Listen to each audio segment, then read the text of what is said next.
Hunter Biden is finally talking about the laptop. You know the one. But instead of denying it, he's leaning in and saying, yeah, it was mine. And yeah, it had drug stuff, but no dope and no crimes.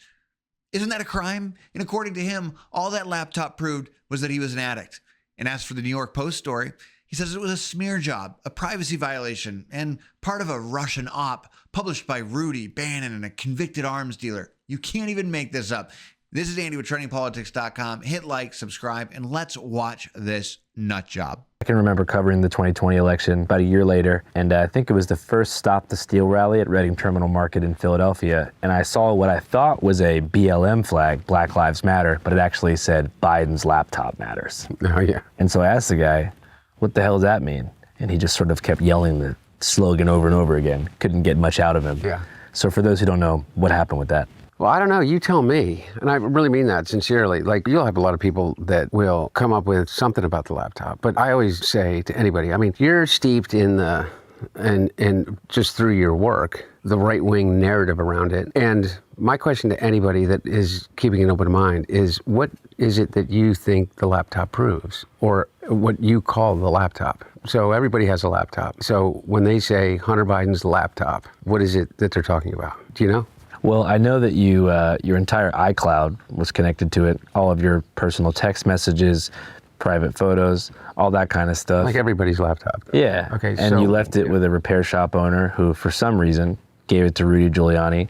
Not exactly sure how that's legal. He distributed it to the press, particularly I think the New York Post was involved in the spearheading of this mass dissemination of your private materials. From what it seemed like, it was a lot of private text between you and your friends, family. Your entire sort of private life was on there. Yeah. And again, so everybody has a laptop. Everybody has a cloud. I'm assuming not. No. Not everybody has a laptop. Everybody has a digital life. Almost everybody has a digital life. Everybody has a digital life, pretty much. And that includes voicemails and pictures and text messages and emails and location data and, you know, everything. Everybody, you do, everybody that is here right now. By whatever means, they got my digital footprint going back decades, over 20 years. Again, I ask anybody, you're steeped in this, and this isn't a challenging question, but it kind of makes my point. What does my laptop prove about criminality or anything, other than what I had already readily admitted to, completely transparent about, is my drug addiction. Well, I'm trying to remember specifically what the most radical conspiracies that Not one single person has ever accused me of a crime based upon anything that was in or discovered as it relates to my laptop. Not one. Not a single thing about my laptop. So this whole idea that there was some conspiracy to cover up the laptop, they uncovered 20 years unvarnished of every single communication that I've ever had over a phone or by text, or over email or computer in any digital way. There's not one communication that you can even remotely say is evidence of a crime. Not one. Not one time. Not one communication. I would challenge anybody to show one instance, other than me seeking drugs for myself, for my own personal use, okay? Or women, as it relates to, people that were in the drug trade that I would seek for the purchase of drugs. One single instance in which anyone has used any one of those communications as evidence of any kind of crime at all. Now, take that, okay? That's it. So you say Hunter Biden's laptop. What? I by the way, I'm talking out there to people that I would assume are, or want to be on my side, or at least want to be on the side that I'm a part of. What about Hunter Biden's laptop? How about this? Well, it was a cover-up. Twitter took it down, and it was a big cover-up, And you have Matt Taibbi and all these guys that say, yeah, it was that Twitter took it down and Facebook took it down. It seems that big tech only censors media companies, only censor stories when they're negative towards the Biden campaign. You know why they took it down? Because what they did was they published naked photos of me and women, which is in violation of their terms, and which, by the way, is a criminal act under the new federal law that was passed by accredited to Melania Trump, with universal support in the House and the Senate.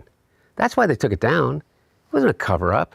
And then you had 100 former national security officials come out and say, this looks like it could be a Russian op. Because it is. Because in the course of an election, what happens? You have Rudy Giuliani in conjunction with Steve Bannon, in conjunction with Miles Gao, who's in jail, who is, I don't know how many ever counts of fraud and bribery, and is a Chinese national, was working directly with Steve Bannon, and a number of others, including Bernie Kerik, who, God rest his soul, is dead, that basically came out and said, we have Hunter Biden's laptop. And the big reveal about Hunter Biden's laptop was that I was a crack addict. But, unfortunately for them, I had already admitted that I was a crack addict in the pages of the New Yorker, and did a, 13,000 word article with Adam Entos, in which I told everything about myself and my own struggles. And they just simply conflated the two. They said, well, Joe Biden fired the prosecutor in Ukraine to benefit his son. Completely debunked. The person that said that I took a bribe for that happens to be a guy named Shokin, who is in prison for lying to the FBI on a form FD 1023. In prison, admitted to it, admitted that he was enticed into making it up on behalf of the Trump team aside. The only other guy that came up and said that there was illegal and wrongdoing and bribery was a guy named Gal Luft, who was later convicted or an absentia, both by the EU and as a arrest warrant out for him for Interpol and the United States as an arms dealer, selling Chinese weapons to the Iranians and to the Libyans. And so, again, I ask, so Hunter Biden's laptop, so what? So what? It sounds like it became political cannon fodder to, make that election cycle as colorful as possible. How do you defend yourself against it, though? So if somebody says... Well, let's start with the fact that your private photos were leaked by somebody that was supposed to be repairing your laptop. Some people will go, well, hey, wait a second, aren't you just leafing through someone else's private property? It can be perceived that way, but again, he hired me to do that. Number one, I literally have no memory of ever dropping my laptop off there, okay? This guy swears that I did, okay? Regardless, to your point, okay? So Hunter's defense is basically, yeah, it was my laptop, and yeah, it had drug deals, hookers, shady texts, and God knows what else. But don't worry, none of it was illegal. And we're all supposed to just nod along and say, yeah, all right then. He calls this like a digital footprint, like he's some kind of misunderstood tech bro. And the victim mentality is just pouring out of Hunter Biden on this. He's the victim that somebody got a hold of his laptop somehow. He's the victim that somebody released it, and Twitter deleting it off the Twitter sphere was because it violated their terms of service. No, it was absolutely a cover-up of the Hunter Biden laptop. So no, Hunter, you weren't hacked.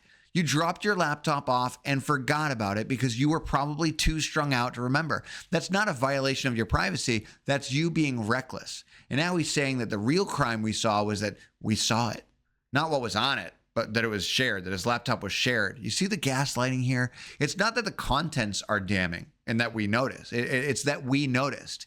And somehow it's your fault. It's my fault.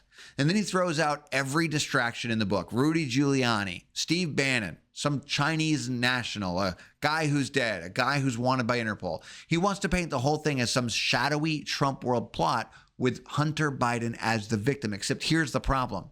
The laptop existed. The photos are real. The texts were real. The emails were real. And the details were real. And they all point to something the media still doesn't want you and I to say out loud. It pointed to corruption at the highest level. This wasn't about Hunter's private life. This was about access, influence, foreign money. The family of the president of the United States, and the same machine that censored the story and buried it and called it Russian disinformation, is still running cover for it 3 years later. So no, Hunter, you don't get to rewrite the story now. And the American people were not buying it this time because we saw the laptop, we remember the cover-up, and we're not letting this go. This is Andy with TrendingPolitics.com. Stay informed, stay vigilant. I'll see you next time. Make sure you subscribe. We'll see you soon.